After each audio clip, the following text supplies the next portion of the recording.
6 o'clock in the morning, the 11th of June, 2021. A grainy surveillance camera in the northwest of London catches a woman stepping out of a crumbling, half-derelict house. She is pulling a large suitcase behind her, and it moves easily, lightly, the way an empty case glides across pavement. She wears a hat. She carries a backpack. To anyone who would later study that footage, she looks like an ordinary traveler setting out on an ordinary summer morning. But nobody could have expected what that same suitcase would be carrying, only a few hours later. By the middle of that same afternoon, the very same web of cameras would capture her again. This time she is dragging 2 cases, and she can barely move them. They are full now. They are heavy. She struggles, she stops, she hauls them a few feet at a time, and somewhere inside that ordinary-looking luggage was the answer to a mystery that would soon grip an entire nation. This is the story of a devout, church-going woman who vanished without a trace. It is the story of a trusted friend who smiled and prayed and lied.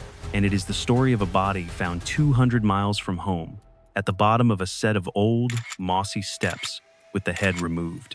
This is a true crime case that would end in a courtroom first, a case that would produce a sentence no one in England and Wales had ever watched unfold live on television before. Let's go back to the beginning. Her name was Mee Kwan Chong, though almost everyone who knew her called her Deborah. Deborah was a Malaysian at heart. She was born and raised in Kuala Lumpur, and eventually she made the long move to the United Kingdom, settling into the London suburb of Wembley in 2004. She shared her 2-story home on Chaplin Road with a lodger. She was a congregation member at the Emmanuel Centre Church in Edgware, roughly 6 miles north of where she lived. And being a truly devout Christian, she attended church services and Holy Spirit evenings faithfully. Neighbors remembered her as eccentric but pleasant, a lively, extroverted woman who went from door to door for tea and a chat. She was a church and choir fanatic, and she could often be heard singing throughout the house. Over the years, through the church, she met a great many people, and many of those she crossed paths with became friends. But not everything in Deborah's life was easy. She suffered from several mental health issues, and she had been diagnosed with paranoid schizophrenia and acute stress. None of her family lived nearby. What she did have was her lodger and a small circle of friends from the church. And one of the people she grew closest to was a 38-year-old woman named Gemma Mitchell. On the surface, Gemma seemed like exactly the kind of person a vulnerable woman could lean on. She had lived in Australia for 7 years, where she trained and worked as an osteopath, before deciding to move back to the United Kingdom in 2015. Her mother and sister lived nearby in Brent, just north of Wembley, and so she moved in with them. Gemma came from a relatively affluent background. She had been privately educated, and she had gone on to King's College London, where she graduated with a degree in human sciences. That degree included a course in experimental anatomy. Hold on to that detail. It matters more than anyone could have guessed. The family had once had strong finances. Gemma's mother had worked in the British Foreign Office in Australia, and the family home in London was estimated to be worth around £4 million, or roughly $5 million.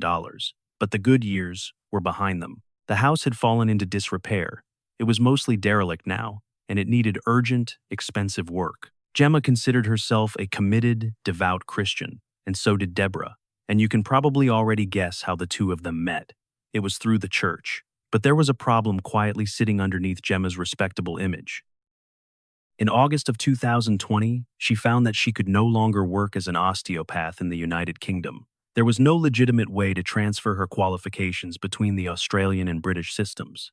And, just like that, she was left without a job. She has not worked anywhere else since. So after growing close to Deborah, Gemma reinvented herself.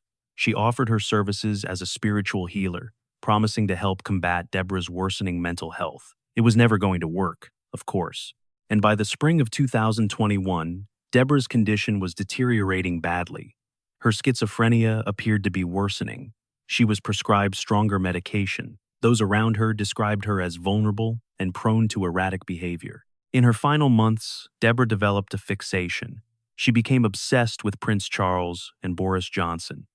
It is genuinely heartbreaking when you sit with it. She had formed a parasocial relationship with Prince Charles, and she believed she could speak to him through YouTube videos. She would set the dinner table for Prince Charles and for Boris Johnson, as if the two men might appear at any moment. After she began sending bizarre letters to them, a mental health referral was made.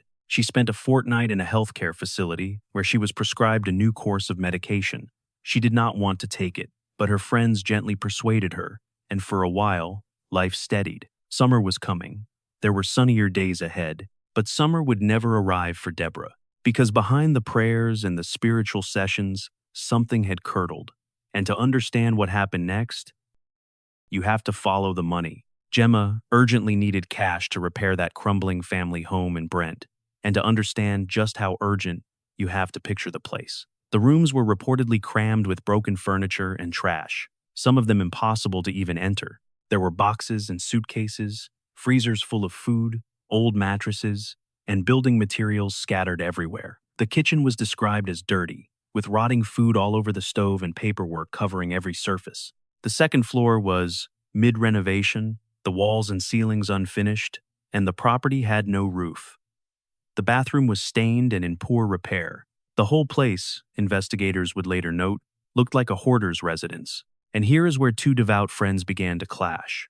According to the case, Deborah had at one point promised to give Gemma £200,000 to help with the repairs.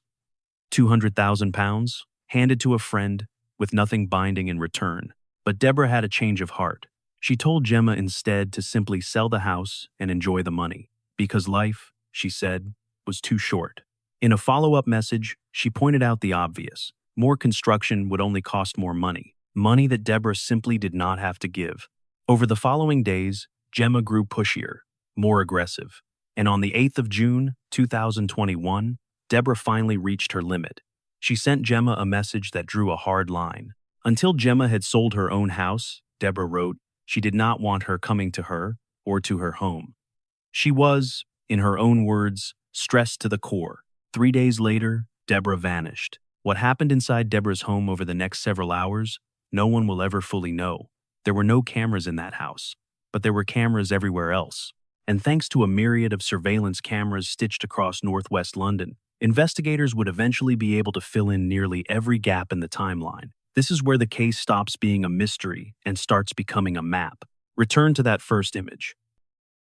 At 6 in the morning on the 11th of June, Gemma is captured, leaving her derelict property with a suitcase and a backpack, a hat on her head. Then, still around that early hour, she changes. She swaps her clothes. She pulls on a face covering. She places the backpack inside the suitcase.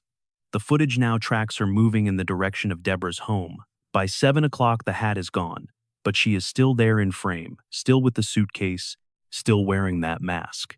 And then, for roughly 4 hours, the cameras lose her. We can only account for what happened after, because at 12:59 in the afternoon, Gemma is captured on surveillance once more. This time she has 2 suitcases, and both of them look heavy. She struggles to lug them along, stopping and straining under the weight.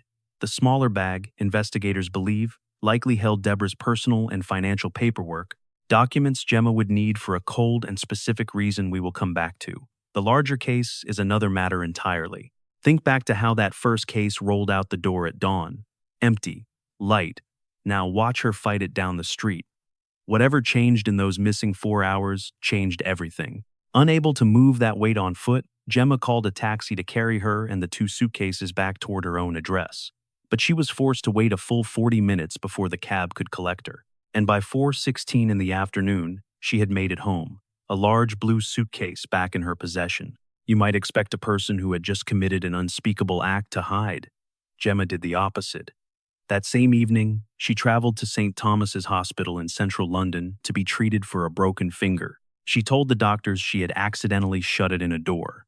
And over the days that followed, she went to work on the second half of her plan, the cover-up. Now, while Gemma was building her alibi, another story was unfolding in parallel, and this one belonged to the people who loved Deborah. On that same 11th of June, Deborah's lodger grew alarmed.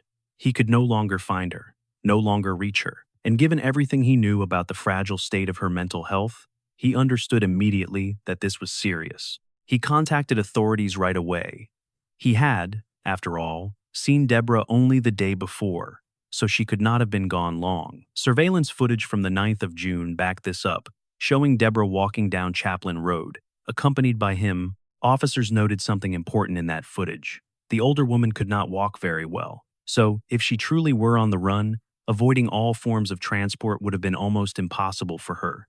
As the days slipped by, the picture grew more troubling. Deborah had never disappeared like this before. With her mental and physical health, every hour that passed painted a darker portrait for investigators. But while Deborah stayed silent, someone else did not. It was Gemma who reached out to the lodger. According to Gemma, Deborah had returned home to Malaysia to spend time with her family. She had gone, Gemma said, to clear her head for as long as a year. But this explanation sat very badly with officers. To reach Malaysia, Deborah would almost certainly have taken a flight. Yet there was no activity on her passport. There were no sightings of her leaving her house.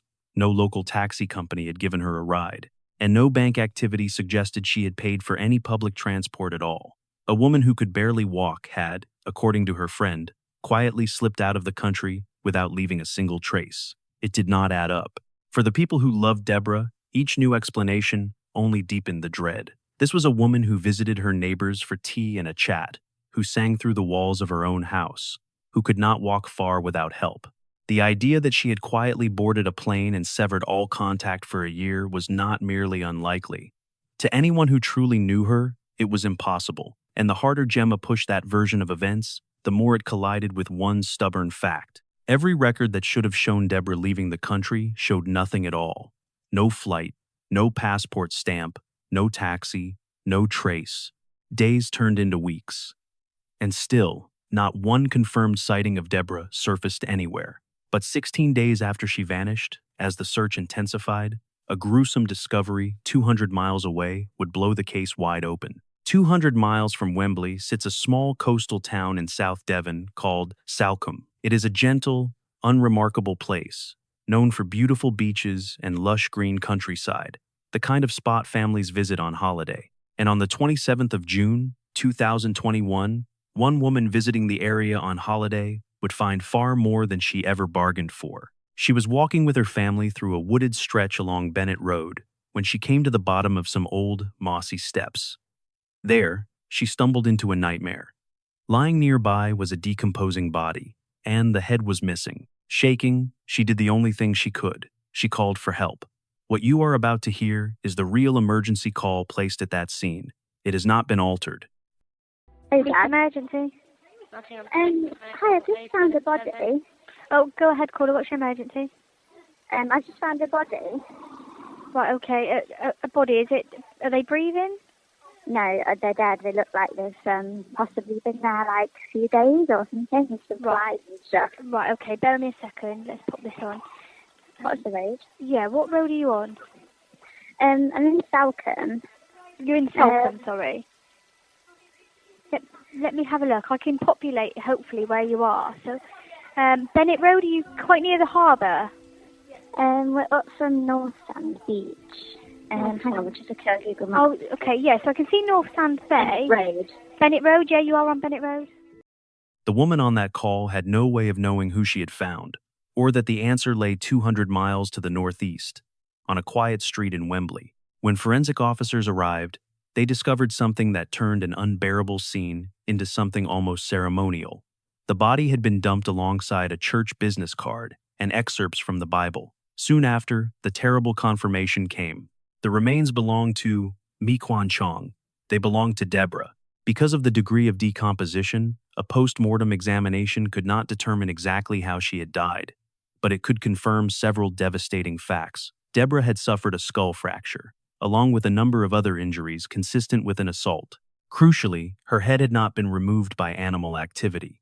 Pathologists estimated she had been dead for roughly 2 weeks, a time frame that lined up chillingly with the day she disappeared, and it would take authorities a further 5 days just to locate her skull. The case was now a homicide, and investigators ramped up everything. They did not have to look far. When officers began reviewing the surveillance footage surrounding Deborah's home, they saw movements that stopped them cold, and as they worked through everyone in Deborah's life, their attention narrowed onto one person, Gemma.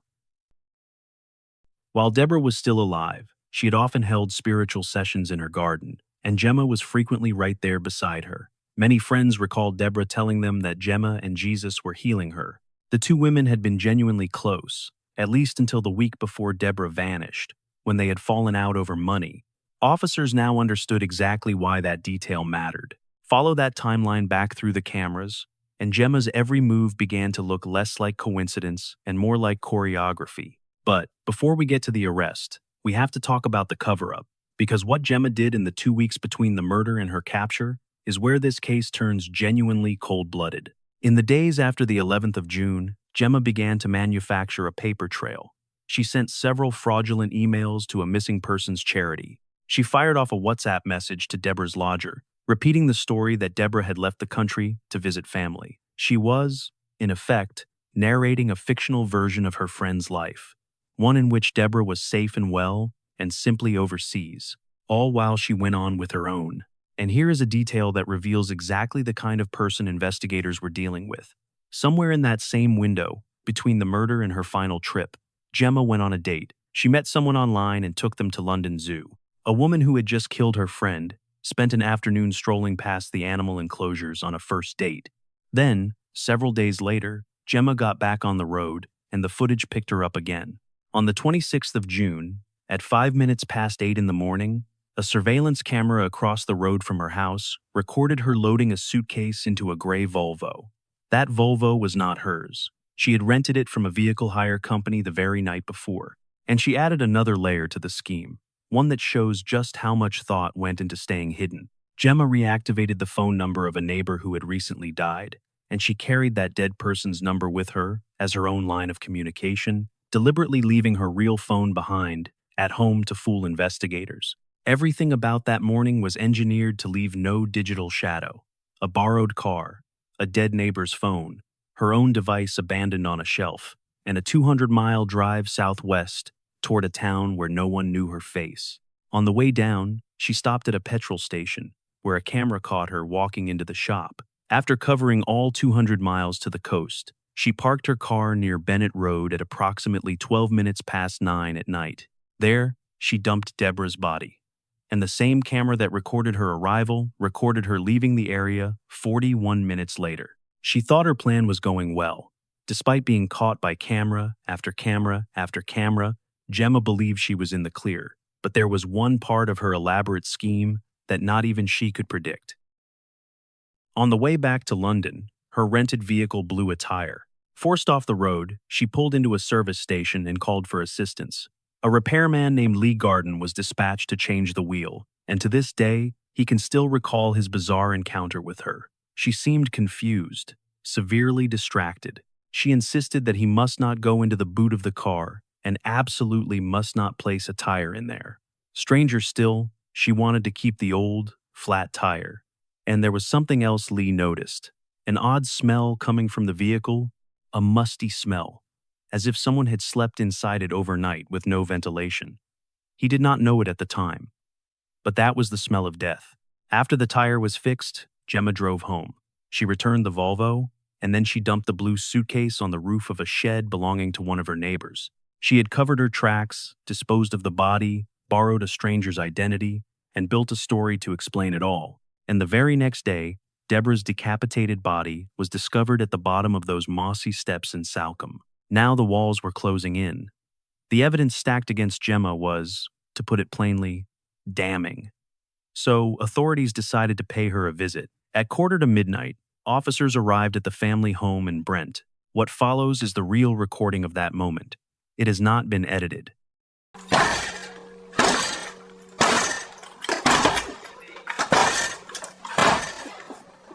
Police! Hello there.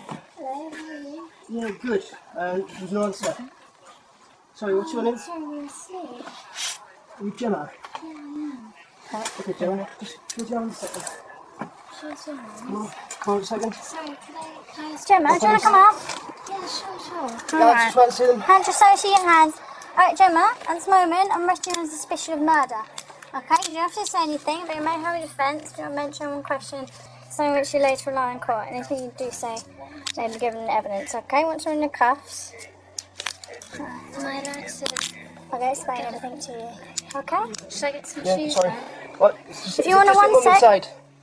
Who's inside at the moment? Mother. Your mother? Hey, Okay. Where is it? If you wanna... Oh, can someone lift that up? Yeah. Let's step back inside. Is anyone else inside? Just your mum? Yeah. There is someone else inside, No, or just your that's mum? just my mum, yeah. Alright, do you wanna... Should I bring her or... Bring her in. Bring her in? For a minute. Right, yeah. we're just gonna come in for a sec, okay? Sure. Notice how calm the voice on the doorstep is. That composure would become one of the most unsettling threads in this entire case. But calm or not, what officers found once they were through that door removed any remaining doubt. After taking her into custody, investigators locked the house down and searched it for anything that could tie Deborah to her killer. Inside, they found Deborah's personal and financial documents, exactly the paperwork glimpsed in that smaller suitcase. And they found something worse, a forged will, one that had been created on Gemma's own computer. On that document, Gemma had named herself and her mother as the sole beneficiaries of Deborah's entire estate, an estate valued at the time at around £700,000, or somewhere near $800,000. Remember the £200,000 Deborah once offered and then withdrew. In the end, Gemma had not tried to take a fraction of Deborah's money. She had tried to take all of it. Investigators were ready. Just 2 days later, they began their first formal interview with her, an interview loaded with a mountain of evidence and pointed questions. And in one exchange, an officer laid out the impossible weight of what the cameras and witnesses had already revealed. Listen closely to how Gemma responds. This recording is unaltered. And they've said that the person driving the Volvo waited in the car all that time with the windows down and the front door open, the passenger door open, when it was literally chucking it down with rain and it was windy. Why is that, Gemma? No comment. The car stank, didn't it, Gemma? No comment. Stunk of a dead person. No comment. Stunk of Deborah's decomposing body. Is that right, Gemma? No comment. 2 words, repeated like a wall. No comment. And that wall never came down. Throughout every single interview, Gemma stayed silent, refusing to offer even a sliver of her own version of events. But silence is not the same thing as safety. In a city with an estimated 950,000 surveillance cameras watching over it, the idea that anyone could make a 12-mile journey on foot, dragging a suitcase, and simply vanish from the record was never realistic. Gemma had not outrun the cameras. She had performed for them, over and over, without ever realizing it. Her refusal to speak did not stop the case. It only delayed the reckoning. More than a year later, on the 11th of October, 2022, Gemma Mitchell's trial began. Proceedings took place in courtroom 12 of the Old Bailey. The case was prosecuted by a barrister named Diana, defended by Richard Jory, and presided over by Judge Richard Marks. Gemma took the same approach in court that she had taken in that interrogation room. Not only did she deny murdering Deborah, she also declined to give evidence in her own defense. Her defense team argued there was no evidence Deborah's body had ever been stored in the suitcase, pointing to a lack of DNA. They noted there had been no signs of a struggle inside Deborah's house. The court heard that the injuries to Deborah's skull could have been caused either by being pushed onto a hard surface or by a weapon. And, in the end, no weapon was ever found, not at the scene and not at Deborah's home. But the prosecution's case did not need a weapon. It had a motive, and it had a trail. The motive was money. Prosecutors argued that Gemma killed Mee Kwan Chong and then forged her will to seize the funds she needed to repair that derelict family home. And a distinct, almost breathtaking level of callousness came into focus when the court was reminded of that first date at London Zoo, squeezed into the calm days between the murder and the drive to Salcombe. Then there was that detail from years earlier, the one you were asked to remember. Gemma had graduated with a degree in human sciences, including a course in experimental anatomy. In plain terms, she had the skills to separate a head from a body, though to this day it is not clear why she did. It did not take long for the jury to reach a verdict. After 7 hours of deliberation, on the 27th of October, 2022, Gemma Mitchell was formally found guilty of the murder of Mee Kwan Chong, and then this case made history. Because of a recent change in the law, the sentencing phase of the trial was televised. That made Gemma the first convicted murderer in England and Wales to be sentenced on live television, and the first woman in the United Kingdom to have her sentencing filmed. For the first time, a nation could watch justice delivered in real time. What follows is the judge's own statement, recorded live and reproduced here, word for word. The sentence of the court is one of life imprisonment, and the minimum term of imprisonment that you will in any event be required to serve will be 34 years. You set off early from your home address, taking with you a large suitcase, which it was evident from the CCTV was either empty or had very little in it. You went by public transport to her address, and you stayed there for over 5 hours. The suitcase that you had taken to the house was now very obviously full and heavy. I have no doubt that you had killed her whilst you were at her house, and, absent any explanation from you, given that you went no comment throughout your police interviews and did not go into the witness box, I am driven to the conclusion that you went to her house that morning with that intention in mind.